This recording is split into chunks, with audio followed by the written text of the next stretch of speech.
committed to or aspired to be a politician. I love this community. I value the residents of this community and the spirit and tenacity of the people in this community. The tenacity in this town is like no other, and it doesn't matter what part of the community you're in or what your beliefs are. The passion and tenacity of Norco residents is really unparalleled in my opinion. And when we sit up here, we value that input and we take it to heart.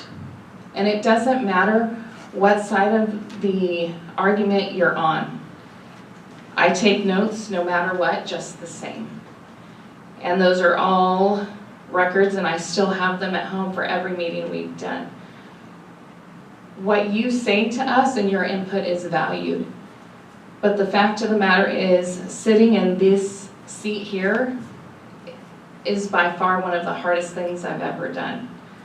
There's a lot of parts that, due to legal restrictions, we can't talk about. There's things that are going on that that isn't public information, and it can't be. So I would hope that through previous experiences, through personal relationships, that you would have trust in us. And if you don't, I want to know. I want you to come tell me, Robin, I don't trust you, and here's why. And then we can look at how we fix that relationship and how we, as your elected officials, earn that trust back. So I know for a lot of you, it's well beyond a revenue measure. It's about trust, it's about transparency, it's about spending and all of those things. Please know that we know that and that we're asking a lot, but that every single person in here is fighting for the exact same thing. And that is the unique and special lifestyle that is only one place, and it's here in Norco. Thank you.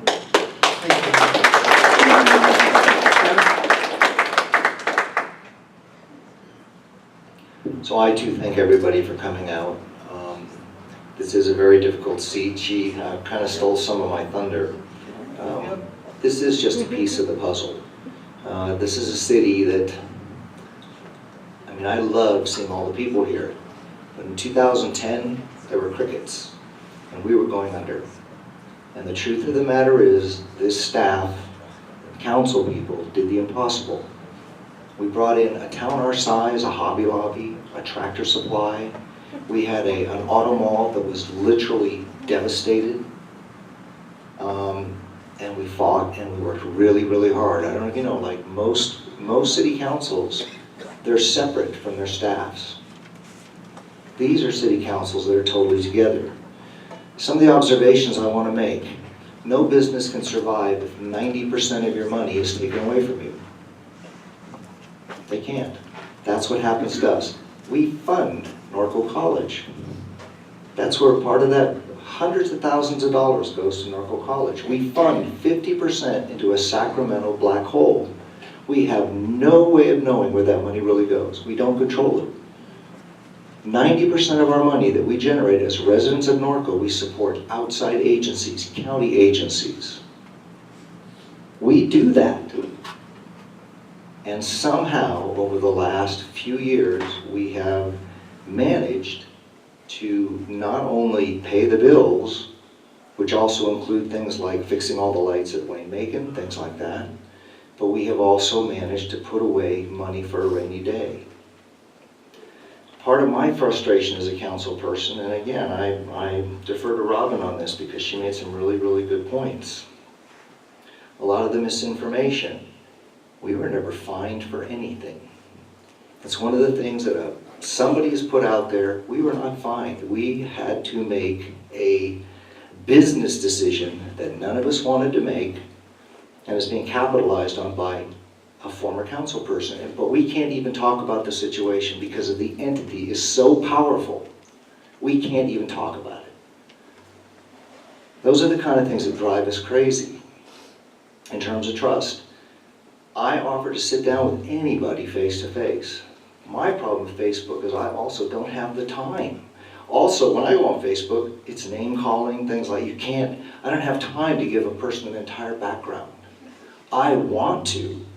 And one of the things we've done as a city, which is unprecedented for a city our size, is the communication system that we have put in place is fantastic.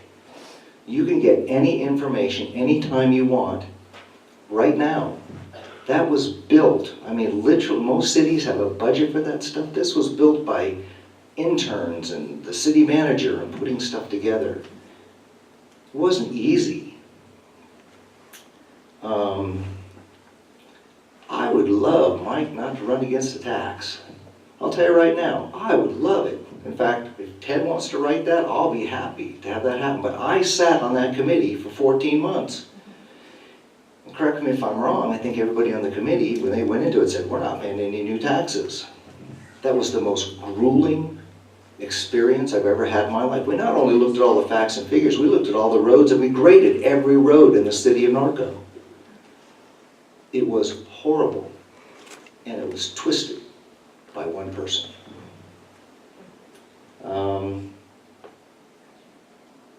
I think that in terms of oversight, I have a question, Andy, oversight, even though, I sit on the GG board, which is a totally different thing. I do know that even though we have maybe a heavier legal responsibility, boy, they listen to us. I mean, we're right out in the public. I mean, what is the legal responsibility that this oversight committee would have? Is it just an ad hoc committee of sorts, or how would it work? Tell me. How can we make it so it has teeth? Well, in the context of this ballot measure, you can't make it so that it has quote teeth. It's an advisory committee composed of citizens that make public reports. They'll have public meetings. They will receive input from members of the public concerning priorities for expenditure, and they report those to you. I suppose that down the line you could, as a future council, maybe adopt some rules with regard to how you treat their recommendation. You can't do it in the context of the bond measure. And then, no offense here, but I put you on that committee in a heartbeat, let me tell you. I think you do a heck of a good job. One of the other things that we have to face as a community, had we years ago put a Walmart out there, that Walmart would have been in direct competition with the Target Center. Right now, one of the things that's happening is e-commerce is destroying big boxes. Norco has accidentally, in some ways, and by design, become a destination point, which studies are starting to tell us are almost recession-proof. So one of the things that, and I want to put this on the ballot, it's up to the people, I'm still going to fight for business. But part of our goal is to get people from the outside to come to town, drop their money, and leave. I've been saying that for years. So this may be the opportunity to do it. And finally, Jerry, and I have lots of other things to say, but I'm not going to go into all of them. Look at your property values. Look at your property values.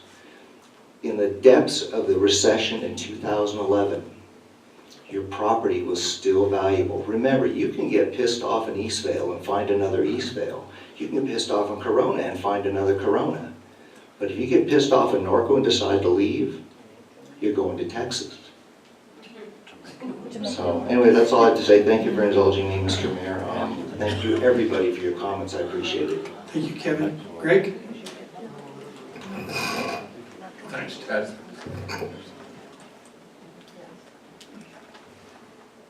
Thank you to all of you for attending and your comments. I did want to carry on a little bit on this oversight committee, either Andy or John.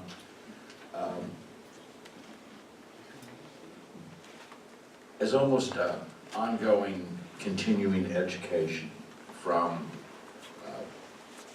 where we end up like today into November, that can we start having discussions on how we were going to formulate this oversight committee? Okay, I mean, I understand what you're saying about, and let me just throw out some ideas. John, I understand what you're saying about the legal authority, but can we start to educate and maybe craft this oversight committee as far as this measure is going to have independent auditors, okay? That we would solicit applications from any resident, have the first interview process done by the independent auditors. And I'm just throwing these out as suggestions. Let them make a recommendation of, here's where we think your best 5, 7, 9 candidates are, okay? With that, I kind of look forward to an oversight committee, because I think that's going to take a lot of burden off of city council. They're the ones that are going to say, you know what, spend it on this street or spend it on this trail, okay? But with the possibility that, because you've talked about this, that staff changes, councils can change. If a council wanted to go against the recommendation of an oversight committee, could we by resolution say that has to be a 4/5 vote? Not on the ballot measure, but. No, I understand. Yeah.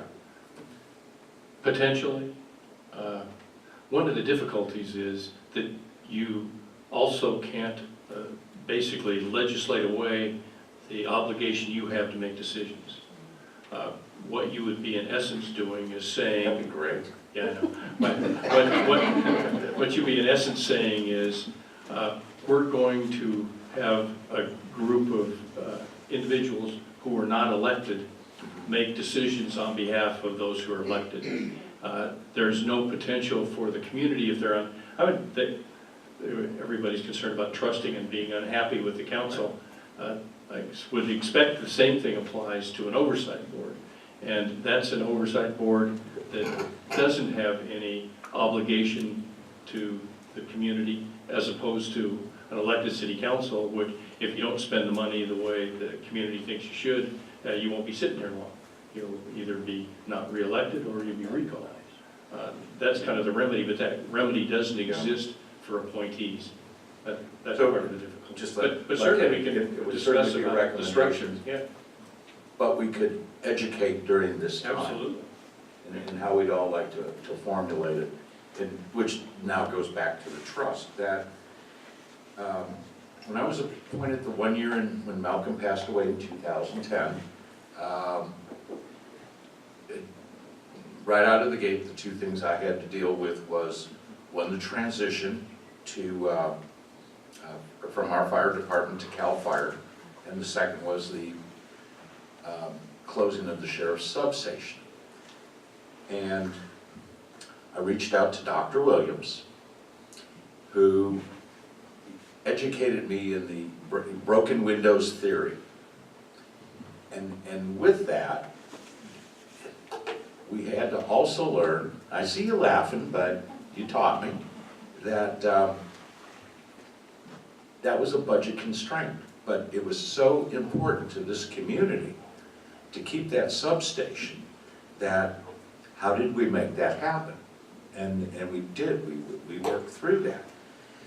So your opinions I totally respect, and when you talk about, you know, a specific use, that rings true to me. And I can see like both sides, because, you know, all of us are in this together. But the dynamic of the way we are as voters, that I'll go out and say we're probably 65% Republican in this town. We don't like taxes. And the measure GG that passed for the school bond, if I remember correctly, barely eked through 0.3%. I mean, it was just barely there, which lends me to believe that I don't think there's a chance in hell a specific would pass. I really don't. But I understand where you're coming from, because I have that same mindset, you know, whether it's, you know, like your comments are the same way. I get it. it all comes back to trust. And so I think the only way I can leave it like that is I would never expect you to trust my values, but I expect myself to trust yours. And I think that's where I'm just gonna leave it. Thanks. Well, I'm gonna go back to Robin's old deal, and I appreciate what you said, because as a PERS retiree, there's a lot of misinformation out there of what we do. And I'm on the last page on that 2017 thing, because I hardly get anything, because you don't see my PERS retirement. And that kind of brings up some of the misinformation that's out there about retirees and people that are on council and their lifetime medicals and stuff like that. I can guarantee you, as a PERS retiree, when I turn 65, I'm paying Medicare, okay? That's just what it is. You don't get a lifetime medical. There is not, that's not there. And we don't control PERS and how we do it. That's what the city has. That's not something we as individual council members, it's all done up in Sacramento and down here in the city under the guise of all the employees. So that's one thing I put out. One of the things we're 14 square miles of city. And I like to tell you we get property tax from every one of them. But we have a Navy base, a prison, and a city college that take up a lot of land mass. We get zero. No property tax from any of those properties.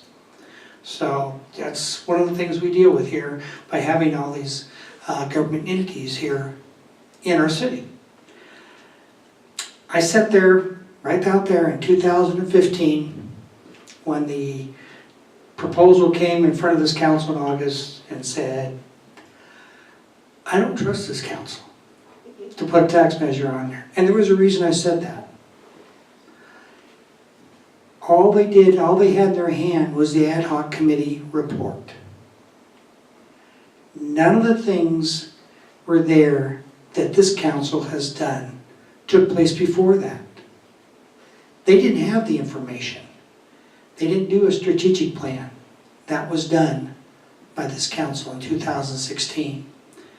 There are measures and points and directions that we follow. And every time we do something on this, here at the, on the dais, anything we produce or approve, you'll see it. It has the specific, our specific plan articles in there. It tells you about what we're trying to do, what we were trying to accomplish. We also have done the outreach program to figure out what Norco residents wanted. We didn't know. The council back in 2015 didn't know. We got a pretty good idea what they do, and that's been brought out several times. We're not going to beat it up anymore. But also we have done the research and the surveys. This council and the staff know better now what the makeup of this community is than they did before back in 2015. So they are ready to handle this revenue measure. Specific, general, you can't tie the hands, because trust me, with the oversight and the audit and your ability as voters, my ability as voters, you don't like it, sit here at that podium and tell them. There's going to be, we have an election this November. It's going to be, come up and figure out who do you want on this council. In 2 more years, there'll be another election. If you don't like what we're doing, there's 3 of us running, throw us off. That's how it works. So that's your power that you have. This isn't going to quickly fix everything. If it gets passed, if it goes on the ballot, gets passed, we don't see any money, we don't see collection until about April 1st, which means we probably won't see any money from it until 6 months later, maybe 9. Yeah, so that'd be a whole year before we see anything, if we do, and how much. So this is a long-term planning for the city. And With that, I'll entertain a motion. And remember, we have 4 resolutions we have to go through. We have to do it each individually. Move to approve resolution number 1. Second. Councilmember Hannah, Yes. Councilmember Newton, Yes. Councilmember Bash, Yes. Mayor Pro Tem Grunmeyer, Yes. Mayor Hoffman. Yes. That motion passes unanimously. And then resolution number 2018-44, that'd be the second item on there. Have a motion to approve? Move to approve. Second. Sorry. Councilmember Hannah, Yes. Councilmember Bash, Yes. Councilmember Newton, Yes. Mayor Pro Tem Grunmeyer, Yes. Mayor Hoffman. Yes. That motion passes unanimously. And this is item number 3, appoint and authorize an ad hoc subcommittee of 2 council members to work with staff to prepare and/or submit valid arguments in favor of the measure and/or rebuttal argument as needed, and that would be Mayor Pro Tem Grunmeyer and Councilman Bash.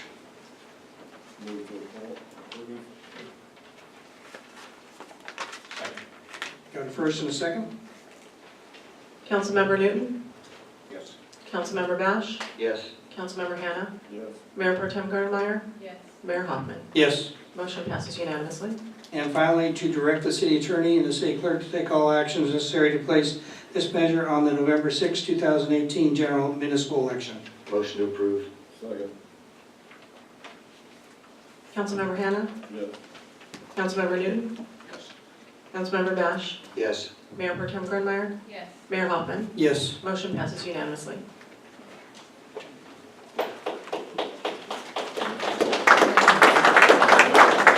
Yes, sir. Yeah, we're gonna take a break. It's 10 o'clock. I wanna thank all those who showed up, and those who are waiting for the LMD. Dominic, I know you're still there. We're gonna take about a 2-minute break, okay, if we can. Okay, I got it.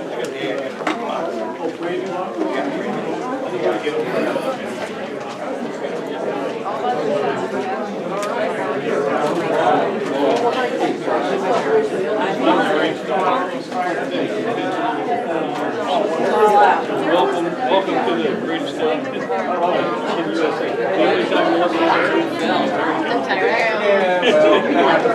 Well, it's happening real quick.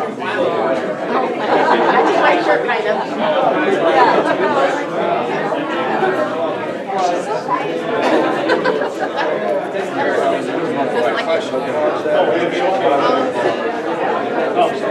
Yeah, well, I changed my mind.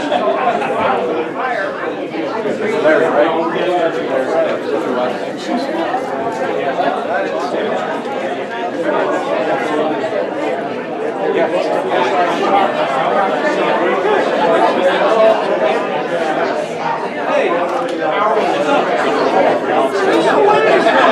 I don't want your job. You're fine. I had lunch with you. She told me that. No, you know better.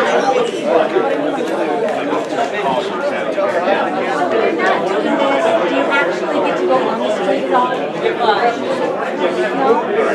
Hi. Hi. Hi.